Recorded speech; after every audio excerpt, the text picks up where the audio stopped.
Eden গার্ডেন্সে দুর্দান্ত 177 রানের জন্য ম্যান অফ দ্য ম্যাচের পুরস্কার পেলেন রোহিত শর্মা, কিন্তু সৌরভ গঙ্গোপাধ্যায় মনে করছেন যে যুগ্মভাবে ম্যান অফ দ্য ম্যাচ হতে পারতেন মোহাম্মদ শামিও। মহারাজদা কি বলবে যে যেটা ম্যান অফ দ্য ম্যাচের পুরস্কার দেওয়া হলো রোহিত শর্মাকে, এটা কি মোহাম্মদ শামিও পেতে পারতো? অ্যাকচুয়ালি আমরাই ছিলাম অ্যাডজুডিকেটর, দেবার পরেই মনে হলো এটা যুগ্ম হলে হয়তো দেওয়া যেতে পারতো, কিন্তু প্রবলেমটা হচ্ছে ভারত 83 রানে 5 উইকেট ছিল, সেখান থেকে এই জায়গায় রোহিত শর্মা সেঞ্চুরি আর রবিচন্দ্রন অশ্বিনের সেঞ্চুরি ভারতকে এই জায়গায় পৌঁছে দেয়।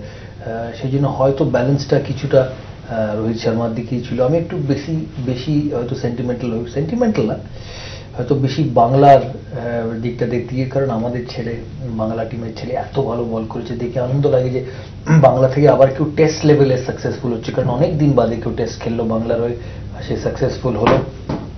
তাই আমি ভেবেছিলাম যদি স্বামীকে জয়েন্ট ভাবে দেওয়া যেত তাহলে খুবই ভালো হতো। তোমার পর ইনফ্যাক্ট যে কোনো বাংলার ক্রিকেটারের পক্ষে একটা সেরা টেস্ট ডেবিউ, তো কি বলবে যে ক্রিকেটটা তো জেনারেলি ব্যাটসম্যান ডমিনেটেড খেলা, সেখানে নট নেসেসারিলি না, কিন্তু ইন্ডিয়ান সাবকন্টিনেন্টে তো জেনারেলি আমরা দেখি ব্যাটসম্যান ডমিনেট, সেখানে 9টা উইকেট।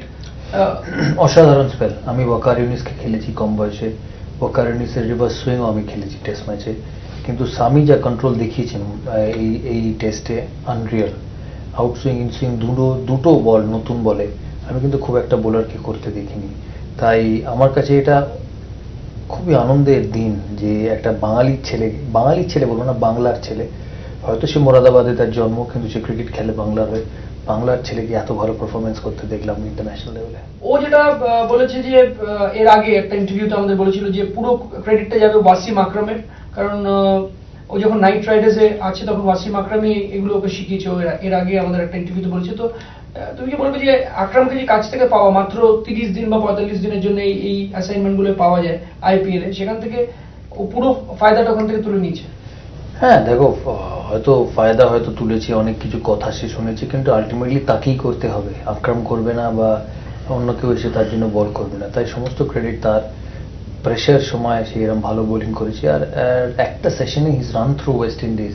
দেখো 5 উইকেট পেতে পারো, সারাদিন বল করে পেতে পারো, 1.5 দিন বল করে 5 উইকেট পেতে পারো, কিন্তু একটা সেশনে এরম ভাবে একটা টিমকে এরম ভাবে হারানো is really very very commendable. Sachin টেন্ডুলকারের শেষ সিরিজের প্রথম ম্যাচ ছিল, সেখানে সচিন টেন্ডুলকার টেস্টের দুজন ডেবিউট্যান্টকে টেস্ট ক্যাপটা তুলে দিলেন। তুমি বলবে যে সচিনের দেওয়া ডেবিউ ক্যাপ সেটার মর্যাদা দুজনেই রেখেছে? এত ভালো টেস্ট ডেবিউ দুজন একসাথে করতে তুমি কখনো অন্তত ভারতীয় ক্রিকেটে দেখেছো? হ্যাঁ, লর্ডসে আমি যে টেস্টে সেঞ্চুরি করি, অ্যাকচুয়ালি রাহুল দ্রাবিড়, ভেঙ্কটেশ প্রসাদও 5 উইকেট নিয়েছিল ওই টেস্টে। ভেঙ্কটেশ প্রসাদের ডেবিউতে 5 উইকেট ছিল, সেটা এর আগেও হয়েছে, কিন্তু স্বামীর আজকের এফার্টটা হয়তো ভেঙ্কটেশ প্রসাদের সেদিনের এফার্টের থেকেও ভালো। তাই আমি মনে করি it was a commendable effort and a terrific debut for Mohammad Shami. একটা রেয়ার অ্যাচিভমেন্টের খুব কাছাকাছি ছিলেন রোহিত শর্মা, ওয়ান ডে ক্রিকেটে 100 করেছিলেন, তার ঠিক পরেই ব্যাক টু ব্যাক একটা টেস্ট ক্রিকেটও 100 করতে পারতেন। তো যে ডিসিশনে এলবিডব্লিউ আউটটা তাকে দেওয়া হলো, যে ডিসিশনটা, সেটা কি কিছু কন্ট্রোভার্সিয়াল বলবে নাকি সঠিক সিদ্ধান্ত? না, কন্ট্রোভার্সিয়াল তো বটেই, অনেক ডিসিশন এই সিরিজে গেছে, যেটা এই ম্যাচে গেছে, যেটা ব্যাটসম্যানদের এগেনস্টে গেছে। সচিন তেন্ডুলকরের আউট, রোহিত শর্মার আউট, হয়তো মালান স্যামুয়েলসের ডিসমিসালটাও আমার কাছে ঠিক মনে হয়নি। তাই হয়তো আম্পায়াররা কিছু ভুল করেছে, কিন্তু মেনে নিতে হবে, কারণ তারাও মানুষ। সচিন তেন্ডুলকর, সবাই ইডেন গার্ডেন্স চাইছিল যে খেলাটা 5 দিন গড়াক। আমি দেখছিলাম যে ইডেন গার্ডেন্সে যখন ওয়েস্ট ইন্ডিজের উইকেট গুলো শেষ দিকে পড়ছিল, 4 উইকেট 5 উইকেট, তখন অনেকে খুশি হচ্ছিলেন, অনেকে হচ্ছিলেন না। তারা চাইছিলেন যে আরো 2 দিন যদি খেলা গড়ায়, অ্যাটলিস্ট একদিন গড়ায়, আর বেশিক্ষণ দেখতে পাওয়া যাবে সচিনকে। কি বলবো, আমরা কখনোই ভাবিনি যে একদিন এই খেলা শেষ হয়ে যাবে। এই ভারত আর ওয়েস্ট ইন্ডিজের খেলা 3 দিনে শেষ।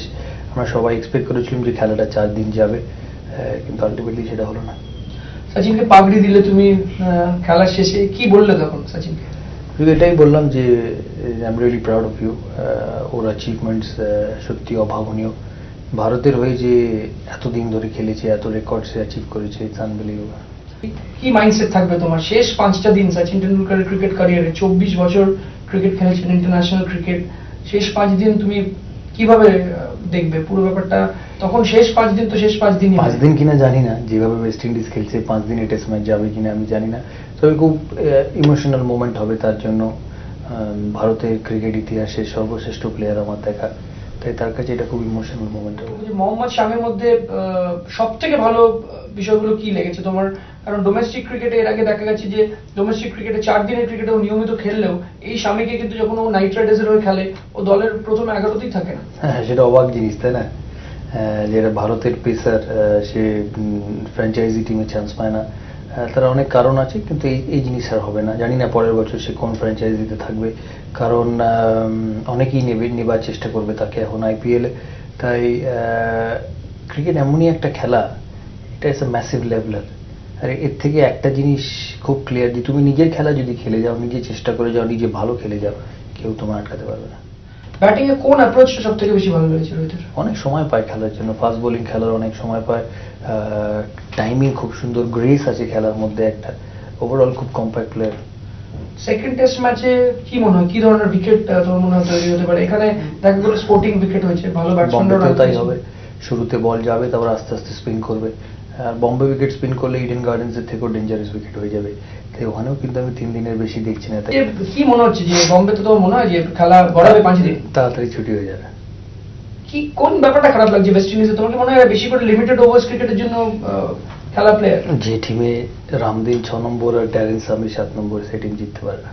ক্রিস গেল যে এত একটা লুক্রেটিভ প্লেয়ার টি20-র জন্য, টেস্ট ক্রিকেটে এরকম একটা স্ট্রোক খেলে আউট হলো কি বলে? না, হতে পারে তো। সেকেন্ড ইনিংসে ভালো ব্যাটিং করছিল, তার কনসেন্ট্রেশন ছিল, কিন্তু ওয়েস্ট ইন্ডিজকে তাদের টিম নিয়ে ভাবতে হবে। আবার যেটা বললাম, ওই রামদিন আর ড্যারেন সামি দিয়ে ওয়েস্ট ইন্ডিজ টেস্ট সিরিজ জিতবে না ভারতের এগেইনস্টে। থেকে যদি তুমি এতদিন সচিনের মাইন্ডটা হয়তো রিড করে নিতে পারো, সচিনকে দেখে ওর যে বডি ল্যাঙ্গুয়েজ ইডেন গার্ডেন্সের, সেটা কিরকম মনে হলো? কি মনে হলো যে ইডেনে যা দর্শক হয়েছে বা গোটা ব্যবস্থাটা নিয়ে অভিভূত হচ্ছে? হ্যাঁ, নিশ্চয়ই নিশ্চয়ই। আর আমি ইডেনকে, কলকাতার মানুষকে, গভর্নমেন্টকে, সিএবি-কে ধন্যবাদ দেবো যে তারা একটা এত বড় প্লেয়ারকে এত সুন্দরভাবে রেসপেক্ট জানিয়েছে। মুখ্যমন্ত্রী একটা নিজের পেন্টিং উপহার দিলেন, হ্যাঁ, নিজের হাতে আঁকা। আমি দেখেছি, অ্যাকচুয়ালি কাছ থেকে দেখেছি, খুব সুন্দর, খুব সুন্দর পেন্টিং। সচিনও খুব খুশি হয়েছে নিশ্চয়ই। হ্যাঁ, খুব সুন্দর পেন্টিং। আর একটা শেষ প্রশ্ন তোমায় জিজ্ঞেস করবো যে মুম্বাই গিয়ে তুমি সচিনকে যখন টেস্ট ম্যাচটা খেলতে নামবে, নিশ্চয়ই তোমার সাথে কথা হবে, তখন কি বলতে চাও সচিনকে? শেষ খেলার আগে বেশি কথা বলি না, তাই টেস্ট ম্যাচের পরেই দেখা হবে। আশা যেটা করবো, সে ভালো খেলবে।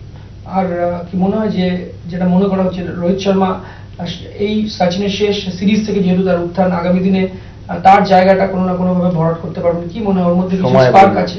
সময় বলবে, এত তাড়াতাড়ি হবে না, অনেক সময় যেতে হবে সচিনের জায়গা ভরাট করার জন্য। আর সে নিয়ে চিন্তা করেও লাভ নেই, আমাদের ওই নিয়ে ভাবাই উচিত না।